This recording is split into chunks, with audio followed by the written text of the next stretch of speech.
so much for joining us for another week of Take Two. I still can't believe it's 2020. We've been waiting for the future so long, and we're finally here. If you are watching today, you're going to say, that is not Greg Hughes. If you're listening, you'll notice, and the voice comes in just a minute. Greg Hughes, if you haven't heard, finally, after a long wait, announced that he is in it to win it for the gubernatorial race. 6 big names now. And joining us and filling his chair today, we have Dan McCay, Utah State Senator. Thanks so much for being with us. Thank you, Heidi. And Maura Carabello here as always. So it's going to be good times, but just in case people don't know much about you, you're a state senator. How long have you been doing that for? Let's see, I've been a state senator for a year, and then I was in the House for 7 years before that. I live in Riverton. And we have 6 kids, my wife and I do. Okay, random fact. You said you've got a good one for us about you. Yeah, so my random fact is, obviously no one's going to see it, but I was bit by a cobra, and I survived it. Wow. So that's my random fact. Where a cobra was? Yeah. I lived in India and in Nepal for a while. So, ooh, why? Yeah, my LDS mission is there. Yeah. Awesome. Okay. And they just have cobras that when you wake up in the morning bite you, or are you out on like an expedition? If you're a 20-year-old and you weren't blessed with above average intelligence, you put a cobra on your shoulder to take a picture. Really? And then shortly thereafter, it changed its mind on whether or not it was my friend. All right, so anti-venom works? Well, and that was the funny thing. So, you know, of course, in Boy Scouts, you learn. You just suck it out? You start sucking on it. And I did. And I asked the gentleman, I said, that was the snake charmer, I said, so, you know, they can take the venom out every day. And I said, you took it out this morning? And he says, well, we'll know in about 30 seconds. Oh, wow. Which was, you know, fortuitous. I got a little bruise and that kind of stuff. And that was it? That was fine, yeah. All right, awesome. I know my husband's main goal is to be bitten by a small shark, not one that would kill him. Oh, wow. But just to have a good story. So I'm sure he'd be jealous of this. I know, right? A small shark? Well, we lived in Florida for 5 or 6 years, and it's the shark bite capital where we lived. And there were small sharks that wouldn't kill you. They would just nibble you. Oh. And then you had a cool scar for parties. And in the story, you leave out the small part. Yeah, you leave out the small part, just the shark bite. Right? Do you have any weird bites we should know about? You know, no. I have a BB wound from my brother that I'm still holding close from my 8-year-old. When I lived in Uganda, I had a lot of green mambas, which are super poisonous. There's my bonding snake story. And why did you live there? Community development. It was right when microeconomics and women economic issues were going on, and Idi Amin had just left Tanzania and the Ugandan area, so I went for several years doing community development work. So many cool experiences. I need to get out more. Wow. All right, so I can get bitten by something wild. You could sell your house and go camping for a while. I know, I heard that's the way to go. It's the way to go these days. Make some money and just hide out for a while. All right, there are a ton of things to talk about. Since Greg's not here, we can talk more openly. Talk about him. Yes, talk about him, which will be fun. So if you're listening right now, Greg, sorry, you knew this was bound to happen.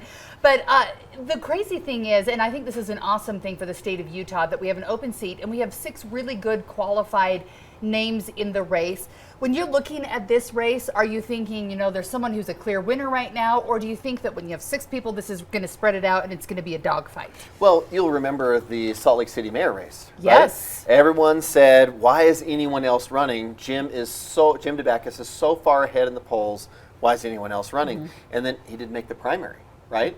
And that just shows the nature of campaigns.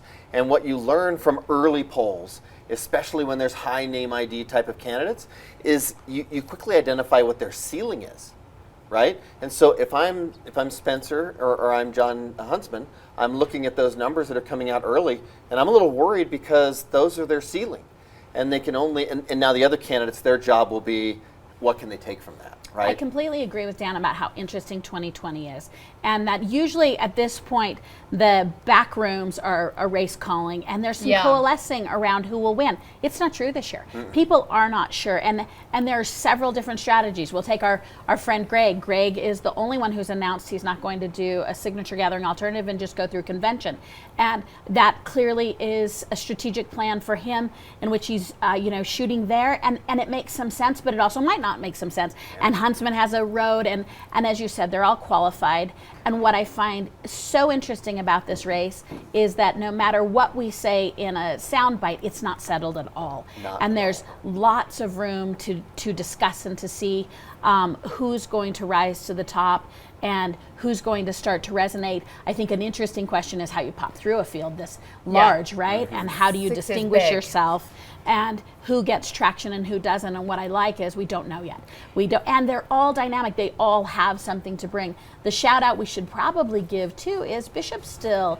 He's still tipping could be a little, one of them, right? and he could go the same route as Greg Hughes, where he's not collecting signatures. He's told several people that, include us here at 2 News, that he's decided whether he's going to run or not, but he hasn't told us yet.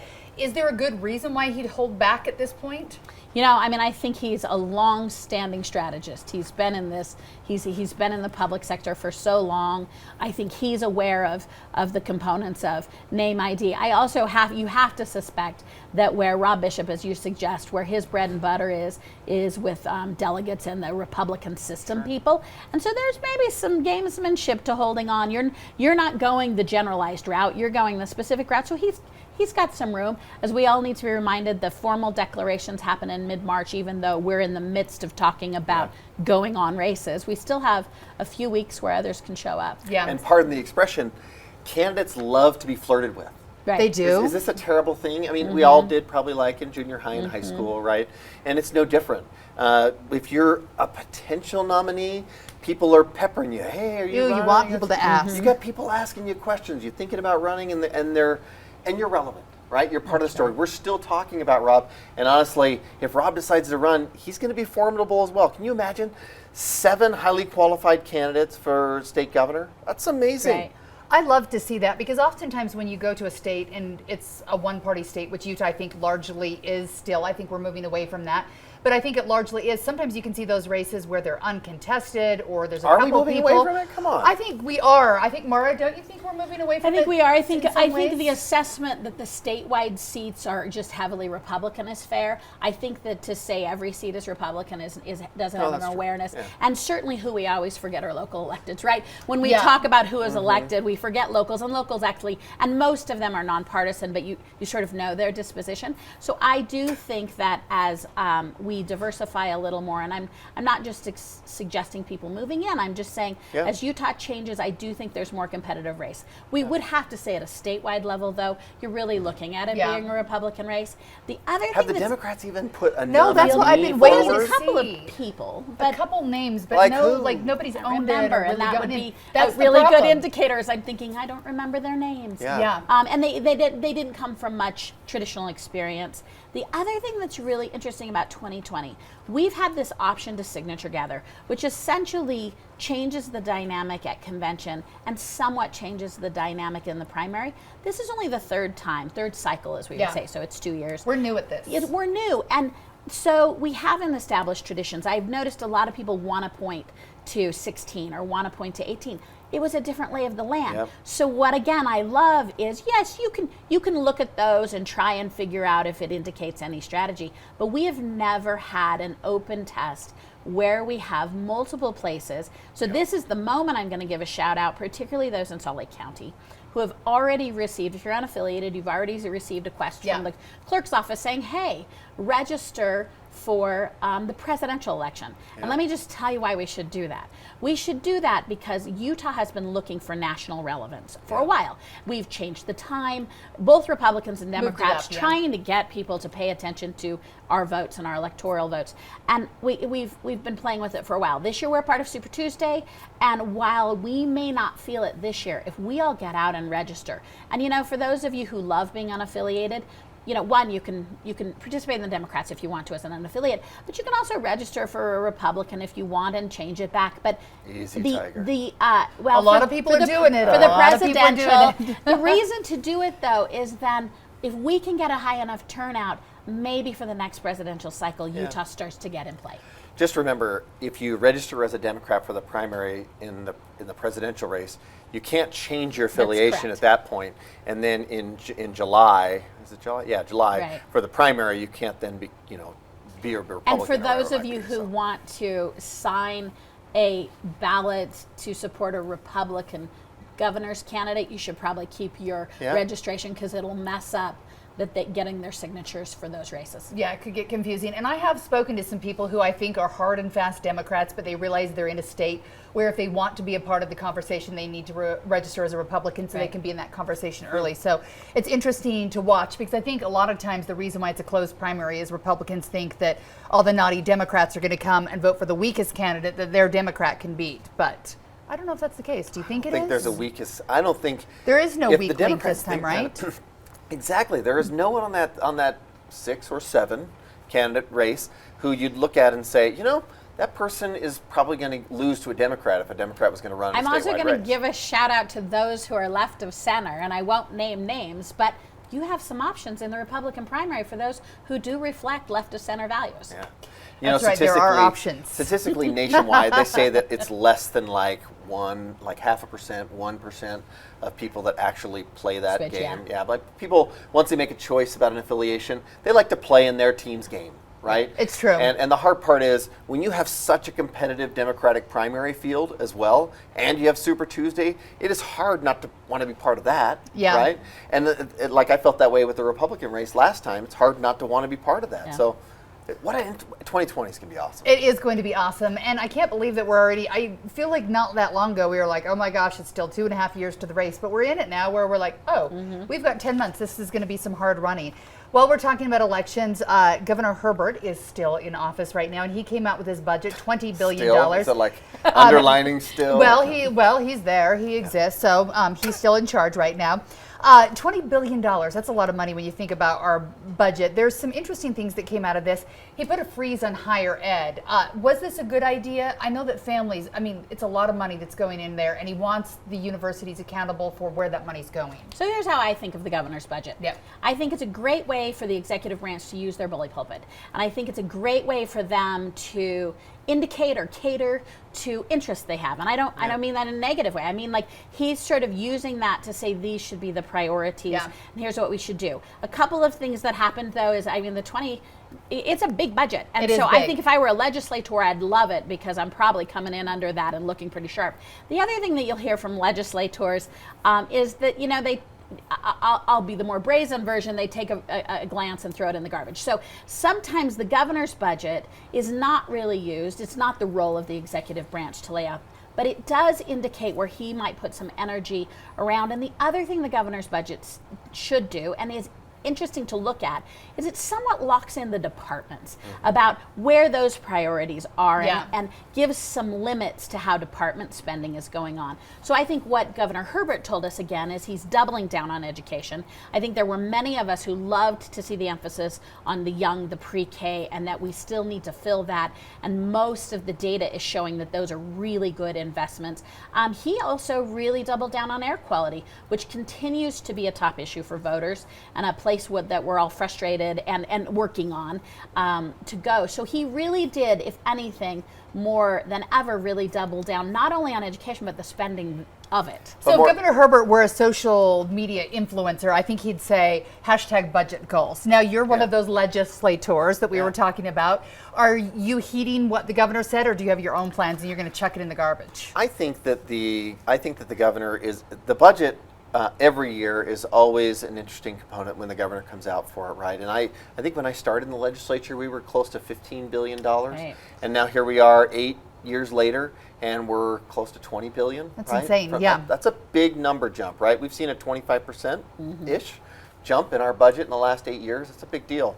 And when you see this year, though, when I look at the budget, I see Governor Herbert trying to steady the ship after tax reform. Right, so there's been a lot of concern about tax reform, how it's going to be implemented, who it impacts. There's a lot of, in my opinion, misinformation about tax reform, what it does, what it doesn't do, who's impacted. What's the misinformation? What's the fake news people are believing at home? Oh, I've heard everything from this is a massive tax increase on the poor. I've heard that this is a massive tax increase on the middle class. I've heard that only the rich benefit. I mean, you go down the list of some of those things, and when you look at the governor's budget, he's trying to help education feel at the end of the day that while the income tax may not, have as much money coming into it as it was previously, you still have a serious, significant commitment from the state on education, one. Two, I think when you look at the key priorities, when we have state money and we have money to spend, the governor is focused on spending it on one-time projects because we saw this in 2008.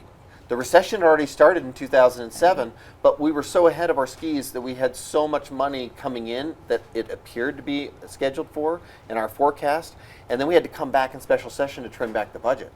And so you start to see the governor spending money on one-time projects, right?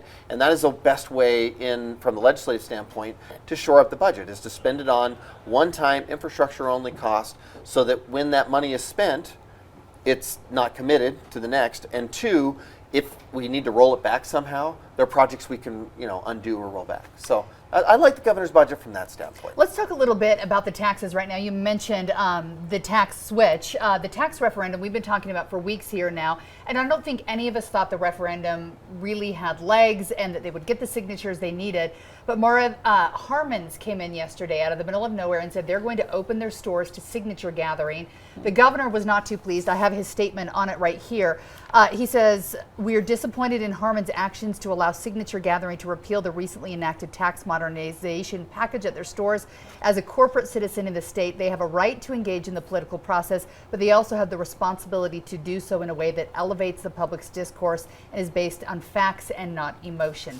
Is Harmon's going after our emotions? Are they going to get this done? Who's right here? Harmon's has been a great corporate partner in this community and should be applauded. Any private sector business that wants to use their voice to speak out. Harmon's is not the corporation's not inflammatory. It's not inflammatory to say you can find this if you want it at our location. And I doubt they will be. They're not shilling it. They are offering a tremendous opportunity for a public forum, for a public space to gather in. I will say there's this momentum that I hope that elected officials, and I say it generally, elected officials are listening to, which is there may be miscommunication, but when you've offered a tax package that cuts taxes and people are still angry with you, I would just tell you, you need to still continue to communicate that issue. It's not being heard. I will also point out that if your answer to the public not liking what you're doing is you just don't understand, it's rather patronizing. And that for an elected official to sort of be patronizing of a private sector or a citizen who doesn't agree with them, disagreement by itself is not discourse and is not in the gutter. And so I think I appreciate that Harmon's is stepping in. I actually trust, I've worked with Harmon's as a corporate steward, and they're good corporate stewards. Will they take them across the line with the tax referendum? You know, what's interesting is I'm going to still say and I think a misnomer here, misinformation here is we don't want to become like California. One of the things I'm going to say that's so interesting about this tax initiative part is that every other referendum has had kind of a special interest group behind it. This just still has a group of people, be it misinformation or not, that are kind of getting worked in. It's got some mojo. And I will say, I hope the legislature sees that they still need to have the conversation. Having said all that, having been, from my seat, pleased with the discourse and pleased with people, the bar is so high, I will still be surprised if they get the signatures they need. In the governor's statement yesterday, he said, taken as a whole, 85% of all Utahns are better off under the new tax system than they are under the current one. Do you agree with the governor on this, that Harmon's is going down the wrong route and they're spreading misinformation? Or I've probably taken a different tact than maybe the governor and probably some of my colleagues. At the end of the day, I think the referendum process is an important participation element, right? And to Maura's point, like when the citizens are speaking, I think there is a value to listening and saying, maybe we should keep working on tax policy. We do every year. We pass tax bills every year. We change the tax policy every year. It's one of the reasons we wait till after the legislative session to start writing rules about it, because we're never going to keep it the same, right? But there's a lot of listening going on. We've been talking for the last couple of days as legislators, in our caucus meetings about what should be done. If it qualifies for the ballot, what should we do? If it doesn't, what should we do? And we're starting to look at some of those things. The one thing that does seem to be universal, and I love Bob Harmon, because I think at the end of the day, I agree with you, Maura, Harmon's has been a pillar of this community. And I appreciate that they have an opinion. They should. And if people feel like signing the referendum, by all means, do it. I'm certain by putting that pressure back on us, it will put us in a position where we can get more creative, we can do something differently and solve the problem. The one thing, though, that I would hate to have people walk away from is that we don't listen, we don't care, You know what I mean? Or that, I feel badly because I really do think there is a lot of misunderstanding. Because I get, constituents reach out to me about one issue or another, and this one I've had the most confusion about. So they're calling you and asking questions. Because and I answer my own phone, so I'm able to do that. But it's interesting when you're sitting in these tax policy conversations and everybody's kind of running down what they're concerned about. It's easy to address the question because everybody thinks the whole slate of services are being taxed now. It's not, and the bill's been significantly simplified. And I would say this. Tax policy is complicated, and as a person who loves tax policy, I'm super excited. I know. I'm super excited, though, that the state is talking about it because it's complex, and I'm grateful that people are getting educated about it. And is there more we can do? Yeah. Is there more we should do? Definitely. So this is just step one. I don't think tax policy is ever going to be in concrete. I agree. I will still say, just a shout out to the other side, this is not the best work we can do on tax reform from my seat. And what I like is the openness about the complexity, but I do think they picked, I think that lobbying was a big part of which industries we're connected to, and I thought that was political. And like I'm what? even like embraced on the, we looked at Uber? all the professional services, and those are all gone now, Which and one? now there's smaller professional services. one? And attorneys and real estate agents. So we've not done anything to the realty industry in a long time.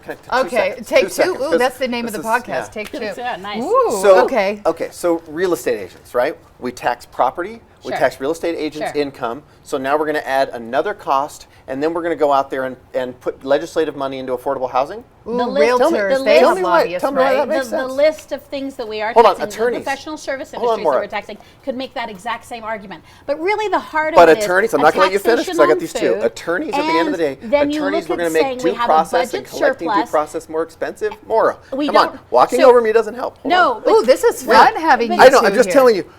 You cannot make due process more expensive. Okay, so Dan, when they started, the point was we have an imbalance. Fair. And we slow talked through people about where income tax goes and where sales tax goes.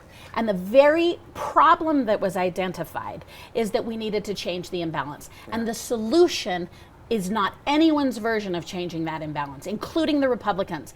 And that's where I have a problem with the process. The process then, what happens in the middle? Lobbying. Yeah. And so I would just suggest this is not the heart of the imbalance issue we spoke of. Giving a refund is categorically counter to saying we don't have enough funding on the sales side to take care of our imbalance. So part of our solution is a refund. I'm not suggesting a refund's even bad. I'm just saying that shows the confusion. The legislature laid down the facts and the markers for why this was needed, and then followed politics on the solution. So, and I think sales tax on food needs a big, long, deep breath that we've had for decades now in the discussion.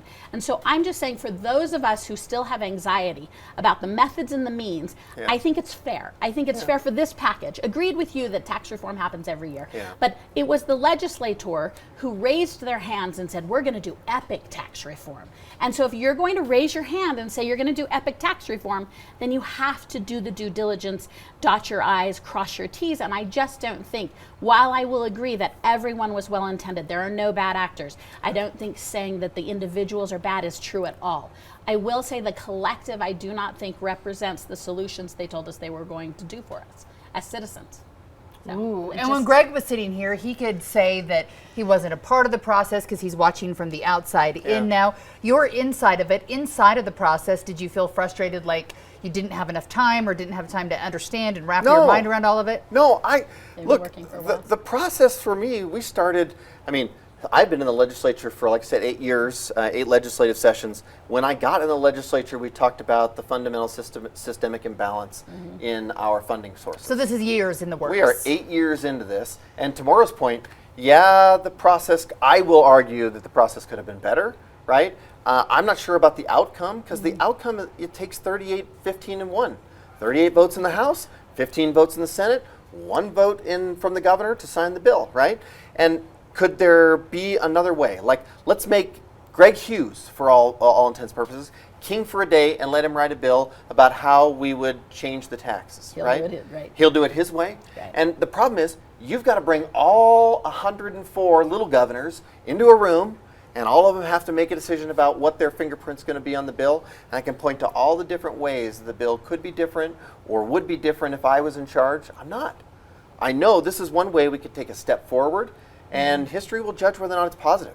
I think there are a lot of positive things done in this bill, but the idea that we're going to bind our hands from an income standpoint as to what pocket you're allowed to pull money out of to put into what type of deal, it makes no sense. Lil governors, that's what I'm going to call you in my head now. A healthy wrinkle actually is that the vast majority of those running for governor have taken partial or some. I think all of them have at this point. I think it's 5 out of 6, and Greg says he won't right. Greg says he won't criticize the legislature. Right, and he's been there, done I'm that. not trying to. But weigh he probably that is thinking that. But it's interesting. I love that divergence of point of view within the same point of view. I mean, the fact that things are complicated shows, but it is interesting that the Republican candidates are trying to figure out how to split all the voices that they're hearing. I would say adulting's hard, legislating's hard too. Exactly. I don't know if I can do that. If you don't have a vote, it's easy to be maybe or no. That's true. all I can So say true. to everybody. Exactly. It is easy to be maybe or no. True. Going, I don't know. I don't know what I would do differently or that kind of thing. That doesn't exist in the legislature. There's no maybe button, Heidi. There's no maybe button. Ugh. But we're in elementary school and they pass you the note and they're like, do you like me? Yes, no, or maybe. Maybe it was just so easy because then you left it open, right? I never Check got yes, no, those or maybe. notes, You so I'll didn't. just have to rely on your experience. I just sent them to kids. I never got them back. Oh, cry me a river. All right. I have like a billion topics I want to get to, but we're getting close to time. I do want to talk about the inland port ruling. We have all of these national topics rolling around, but I was a little surprised yesterday when we got the ruling back. Were you surprised that the judge ruled against Salt Lake City on each of those counts? Here's what I thought was interesting about that verdict is that, the judges can rule and add sort of contextual language or discretionary language. What I thought was interesting about that ruling, so it ruled in favor of the state, which therefore sort of ruled in favor of the Port Authority. What was interesting about that is it was point by point. There was no disagreement on the sections and clauses. The lawsuit did bring in some overlapping and some nuance, which lawsuits can do, and he quite systematically supported the state's position on all of it. As you know, Aaron Mendenhall has already said that they will appeal that decision.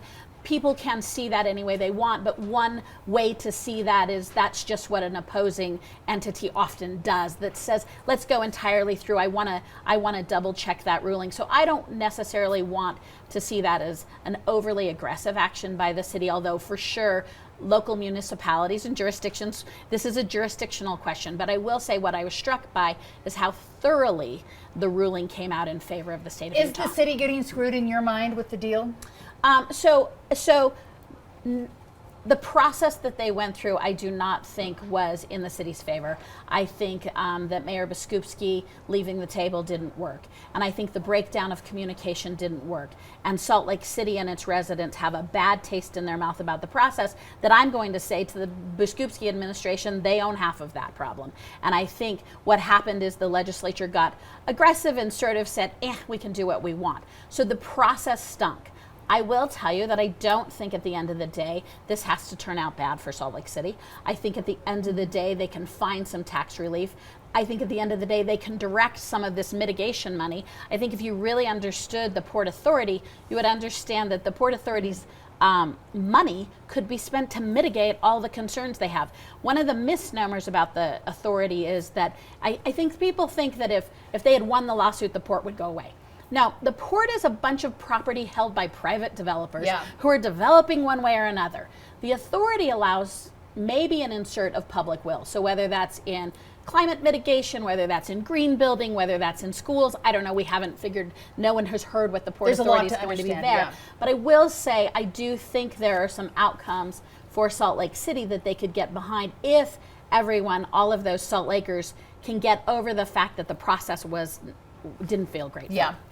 Before we go, I want you to have your say on this. Did legislators screw the city? Did you guys make it so they couldn't have a say?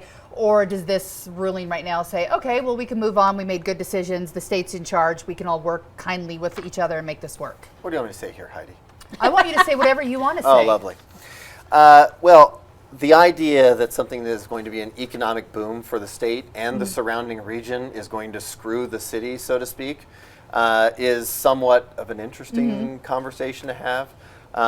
I've struggled to watch what I think really will be good for the state and good for the city. Even though the tax revenue will be spent differently, it's not just about money. There are economic benefits that will come into the state that far exceed what will happen on those properties, and so that are part of the port, and how the port is structured and what it becomes. Let's get out of the mode of fighting, and let's find a way to try and make something good happen for the state of Utah. That's what I would like to see, and that's the problem when people want to argue about process and the mayor stepping away and all those other elements. At the end of the day, what happened was we saw an opportunity, the state did, and said, how are we going to get that done? And every time we looked at the city to say, is there a way to get it done, there was hand-wringing and no way to get it done. And so the state said, let's not miss this opportunity. And that's how you got the inland port the way it is. Are there opportunities? And this is the one thing I'm very excited about. I think Mayor Mendenhall is going to be a phenomenal addition for the state. She brings a lot of experience and obviously a lot of, just good really to the process. And so I'm excited to see there's probably still give and take to be had on the port. Okay, I know we're out of time. The voices in my head are telling me we have to wrap up, but there's one issue I teased last week. We have to talk about super quick. So this is the lightning round of you tell me what you think. So Salt Lake City schools right now are considering the possibility that they would have later start times because they're looking at kids' brains and saying they need sleep. They would do better in school if they did.